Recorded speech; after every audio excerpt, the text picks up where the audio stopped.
To my kitchen. I'm Tina Wells from Living Delicious Nutrish, and I'm here today to show you some really fun Whole30 recipes. This is inspired by my dear friends, Nick and Michelle. Michelle is one of my dear friends and also participating in my January Whole30 group. And she's been having the best time with her and her daughter and her son-in-law making recipes, and her husband Nick, who's not doing Whole30 but's a fabulous cook, inspired this recipe for today. So let me share Nico's crab cakes with you. They're very simple, but before we start the crab cakes, I want to add a couple of things that I thought you might enjoy to serve along with the crab cakes. You know, a long time ago, when my kids were little, we used to go to Cape Cod every summer and camp. And one of the things that we loved more than anything else, I'm going to get this pan preheated.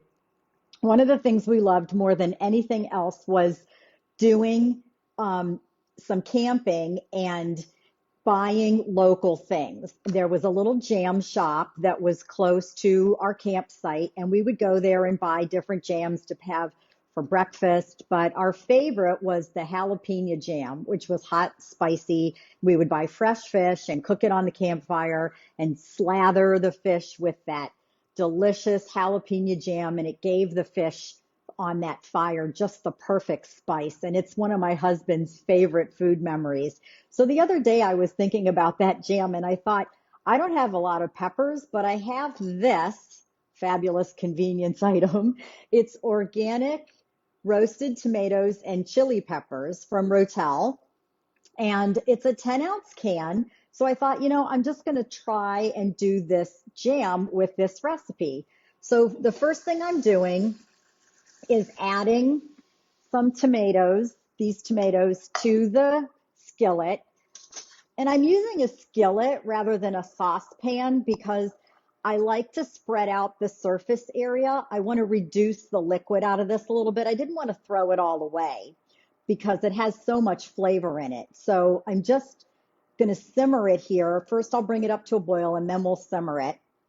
And then to that, I'm adding a quarter cup of a Whole30 compatible ketchup. I love New Primal, so I've got some New Primal ketchup going in.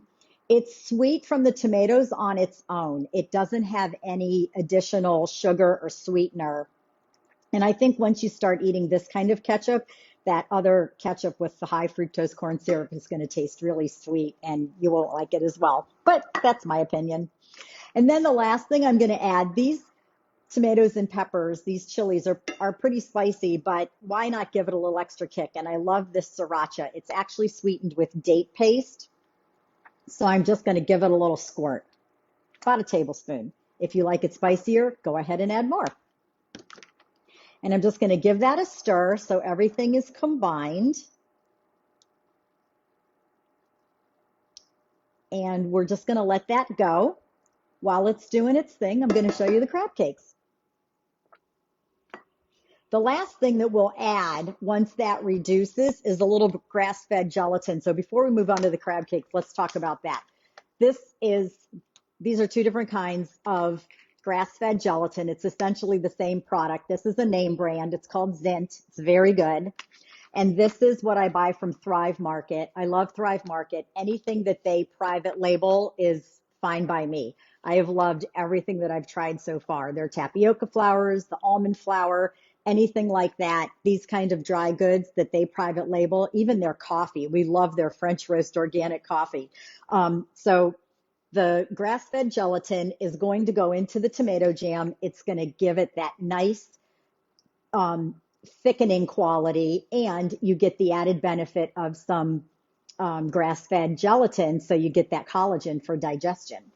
Just going to give these tomatoes a little bit of a spin. They're kind of starting to boil, and I'll turn that heat down just a touch so that it can simmer while we're doing our crab cakes. So let me grab my bowl. I did some crab cakes already, and I'll show you what those look like finished. But before we get started, let's see who's here today. I'm still getting used to all of my fun technology.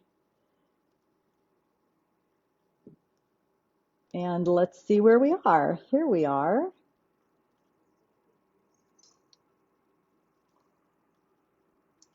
And I see that Sue and Linda are tuned in. Hi, everybody. Sue, I hope you had a great birthday a couple weeks ago.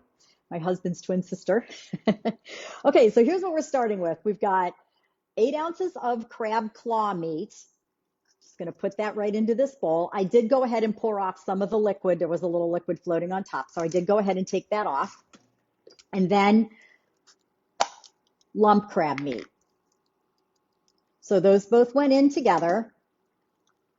And I love the lump crab meat because it really gives this such a great texture.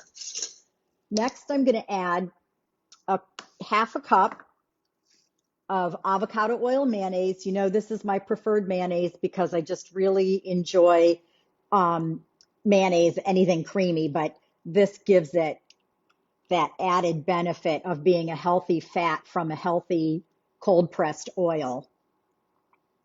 We try to stay away from canola and other things like that. And my stove burner just turned off. Oh no, it's doing great.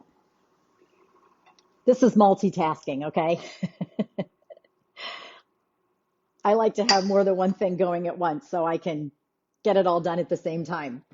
And I do seriously plan things like that as I'm cooking. This is going to take a little longer than this is, so I got that going, and hopefully everything's done around the same time. So now I'm going to show you how I cut my shallot. I'll get these things out of the way. You can do onion, you can do shallot. I prefer not garlic. I think it's a little too strong. Here's a nice big shallot. I'm going to do about 1/4 cup. And I'm cutting the shallot the way I cut my onions. Okay, so sharp knife, fingers back. First, I'm just going to use the palm of my hand to hold the shallot in place, and I'm going to go through it horizontally. And I'm making these horizontal slices almost all the way to the back. I want to hold it together a little bit. That's going to act like a little hinge to hold it together. And I'm making the slices as thick as I want my finished little pieces to be. So since we're mincing, we want it to be very tiny. If I was chopping or dicing, then those would be the appropriate sizes. So I'm just going through it horizontally, trying to keep my knife level with the countertop. There we go. That's all fanned out now. And now I'm going to go through it vertically this way to make my cross cuts. And don't worry if you sort of break it off. You can just hold it together. And I'm just squeezing side to side so that I have my fingers again out of the way. And now that I've made those vertical cuts, I'm going to go through it widthwise, keeping my slices about the same size as all the other directions that I went, so I get perfect little cubes. And I've got my knuckles forward, my fingers back, my fingertips are curled under, and I'm using my thumb in the back to hold it in place. And I scoot my knuckles back for the size slice I want to make. And if the skins kind of creep together and don't want to come off with the edge of the blade, just go back over it. So anyway, that should be about the amount of minced shallots that we need. Now, Nick used onion. I like shallots. You can change it up, as I said, and do whatever you prefer. I'm going to go ahead and throw that in. And then I have 1 egg. I'm actually, for the recipe, it's 2 eggs, but I am cutting this in half since I already did half. So I'm adding that egg. And last but not least, I love this Dijon mustard. Nick didn't do this, but I'm going to throw some in. It's, again, new primal, one of my favorites, just like the ketchup brand. I'm doing a tablespoon of this Dijon-less Dijon mustard. And we're going to stir that together, get some of these things out of my way since my workspace is a little small today. And to stir this, I'm just very gently folding around, mixing to make sure that egg is completely incorporated and mixed together so we don't have any yolk or white areas that aren't combined. And you can see it's a little wet, but that's fine. We're not doing breadcrumbs or anything like that to absorb liquid. We want this to be straight up crab. Breadcrumbs are just filler. Now, another addition that I thought would be fun, let me grab a little paper towel so I can clean this up, would be some fresh herbs. I've got some fresh herbs in the yard, and I love fresh parsley and I love dill with any kind of seafood. So first I'm just going to strip these leaves right off of the stems, and don't worry about some of these really thin, tender stems. You don't want the thick ones, but the thin ones are fine. And the same thing with this dill. Just going to take those pieces off. And I'm going to dice all this up together. I grow herbs in my yard. Some things are not doing so well because it's gotten a little dry, but other things are doing amazingly well. Herbs are weeds. They're going to grow. They don't need much care. They thrive on neglect. So I'm just going through this very quickly. A sharp knife is really important for herbs too, because if you don't get through that leaf, you're going to bruise it and then the oil is going to come out. And then you don't get that full flavor. So sharp knives are definitely better than dull knives. And I've said this before, a dull knife is going to require you to put more pressure on something to push through. If it's an onion or piece of meat, whatever you're cutting, the more you push, the harder the force, the more you're going to go through your finger. So really, sharp knives, very little effort, and works out best. So that goes in. I'm going to stir that around. And you can see this is a beautiful, colorful mixture. And I'll get about 6 crab cakes out of this, so a total of 12 crab cakes for this recipe. I'm going to give my tomatoes another little stir. Let's take a look at this. You can see how it's starting to get nice and thick. Those juices, we still have a little bit of juice, but not a lot. It's reduced by about half. And now I can turn the heat down just a little more. And I'm going to sprinkle the gelatin right over top. So this is 2 teaspoons of gelatin. Just very gently sprinkle as if you were salting it. Gelatin, this particular type of gelatin, you must use on hot surfaces, on hot liquids, sorry, in hot ingredients. Now I'm just going to stir this all in and it's going to melt. One thing about grass-fed collagen, grass-fed gelatin, is it's thermoreversible, which means I'm going to chill this and it's going to set up and become like jam. If I put it on the heat because I wanted to melt it, it would melt back down and become viscous again. Not all gelatins do that. So this is done. It's all mixed in. And that will thicken once we put it in a jar and put it in the refrigerator. So I have this cute little jar here. I'll plate that up in a second. Let's go back to the crab cakes. So I like to do my crab cakes in the air fryer. You can certainly do them in the oven. I have a sheet pan here with a little bit of parchment paper on it.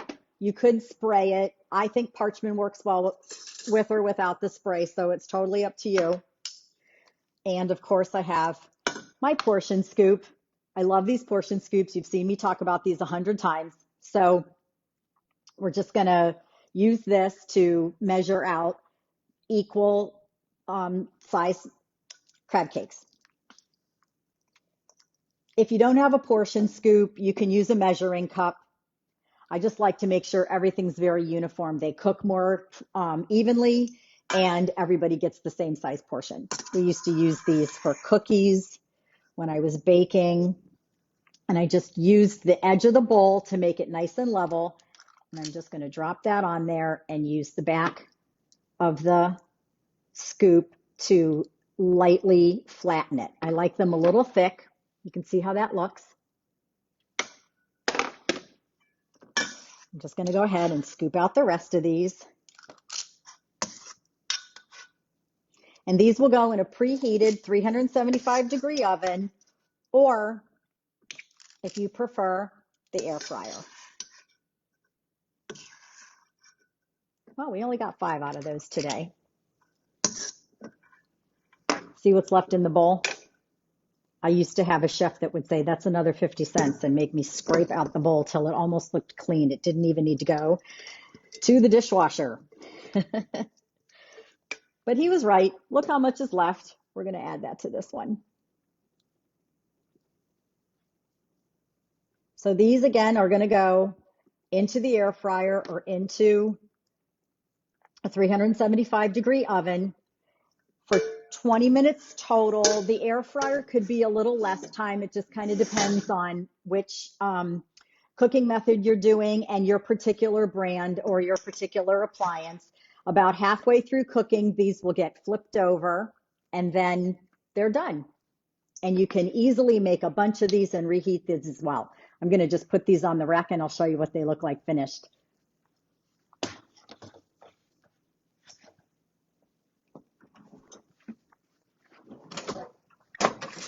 So here they are, right out of the air fryer. They are delicious. It's a little hot, not completely hot. And I have this fun plate with some beautiful Boston lettuce leaves. I love this Boston lettuce. And we're going to plate it up. I've got my caper aioli, which is very simple. It's also on the website. It's just avocado oil, mayonnaise, a little of the caper brine, some lemon juice, and the capers, and you just stir it together. And that's it. I'm going to see if we have any comments today. Messina is so excited. You found the sweet potatoes at the market in Italy. That's wonderful. I can't wait to see what you do with them. Hi, Wendy. Yes, Linda, I'm all about the beach, you know, here in Florida. I don't get to the beach because I'm in Central Florida, but it's one of my favorite things. So let's plate up these crab cakes. Just going to put 2 on this plate. I was talking to a friend yesterday who said, oh, those would be delicious on a sandwich. And I was like, no, we're not putting them on sandwiches. We're not doing bread. Here's the jalapeno or the tomato jam, all finished, spicy tomato jam. You can see it has a nice, thick quality, just like jam. Gonna just put a little dollop of that on each of these crab cakes. It's so good. It's got that nice, spicy bite, and the texture of the jam is so delicious. And then a little bit of this creamy drizzle right on top with the capers inside.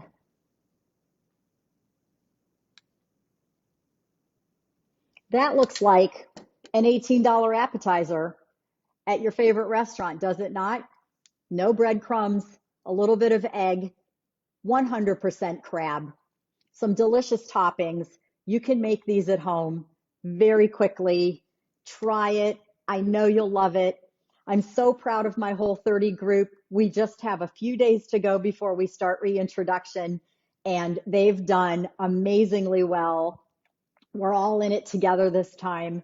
And I know that reintroduction is going to be a lot of fun. We're going to be incorporating some of these recipes into it as well.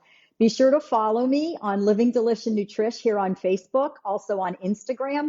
Check out my website. All these recipes are already posted, so you can go on there and download the recipe card. Of course, my YouTube channel. And last but not least, look for me on the Whole30 Stories. I will be doing a takeover of Whole30 Stories on Friday, February 5th. And I also will be live on the Institute of Integrative Nutrition on Monday. and I'll be doing a Whole30 recipe on their Instagram site. So be sure to look for me there. And don't forget to sign up for my newsletter. Is there anything else that I can't remember? No, I think that's it. Thanks again for joining me. I'm going to see if we have any more questions. Looks like everybody's good. I appreciate you being online with me. Have a wonderful day. And thanks again, Nick. Ευχαριστώ. Yasu. Bye-bye.